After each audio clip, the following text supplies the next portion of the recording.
करबई अचमीत पूरा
आप हैं परमात्मा की दरबार में दीसो बाबू की पोती सारन बाबू की ओर से परमात्मा की दरबार में बड़ी उदार देर से शानदार है 21 रुपए की दान आए हैं। जय हो रानी श्रद्धालु की जय हो उनकर समस्त परिवार की जय।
आइए आप हैं परमात्मा की दरबार में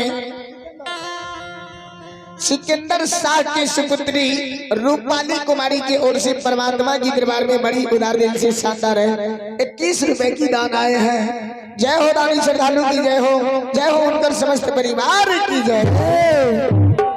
आइए आप हैं परमात्मा की दरबार में दिलखुश बाबू ग्राम गढ़िया निवासी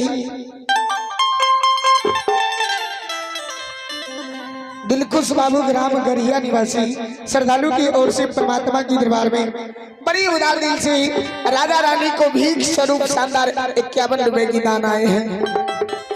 जय हो दानी श्रद्धालु की जय हो उनकर समस्त परिवार की जय। विधाता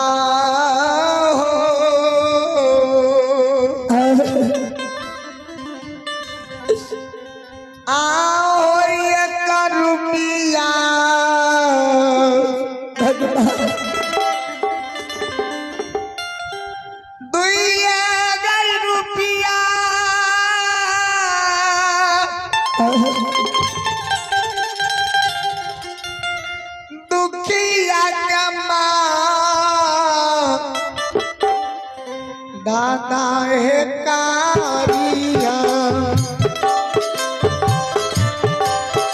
किया के पहिना सब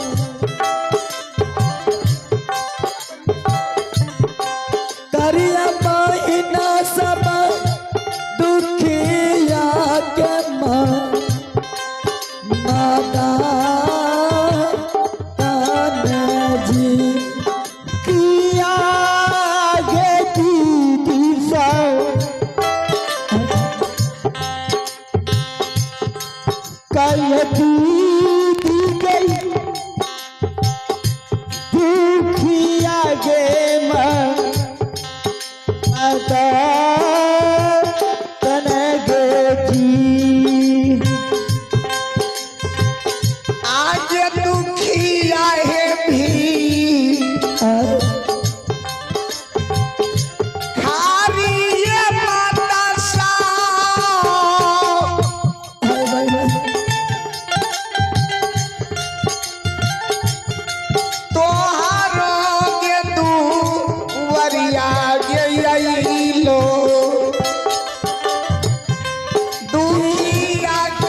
वरिया लिया किया गे दीदी सब संचर